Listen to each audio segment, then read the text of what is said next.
ہم خون کے تالاب میں کھڑے ہیں، اگر مہم کے دوران کچھ ہوا تو ذمہ دار چیف الیکشن کمشنر ہوں گے۔ فضل الرحمان کہتے ہیں پی ٹی آئی کو پھر پروجیکٹ کرنے کی کوشش ہو رہی ہے، ملک کو آج پھر ڈیفالٹ کا خطرہ ہے۔ 75 سال گزر جانے کے بعد بھی ہماری جدوجہد کا محور یہ ہے کہ پاکستان کو ایک مکمل اسلامی مملکت کی شناخت دی جائے، جہاں پر قرآن و سنت کا نظام ہو اور قرآن و سنت کی روشنی میں قانون سازی ہو، انسانی حقوق کا تحفظ ہو اور عام آدمی کو پرامن زندگی گزارنے کے مواقع حاصل ہوں۔ تعلیم اور صحت ان کے بنیادی اور اساسی حقوق ہیں، انہیں مفت تعلیم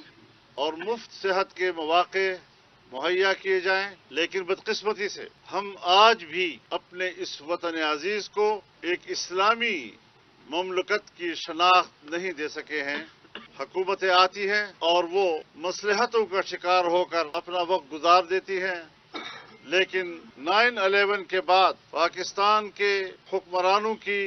ترجیحات وہ ایک اسلامی پاکستان کی نہیں رہی، آج اس کی شناخت مسخ ہو چکی ہے اور ایک سیکولر اسٹیٹ کے طور پر دنیا میں متعارف ہو رہا ہے۔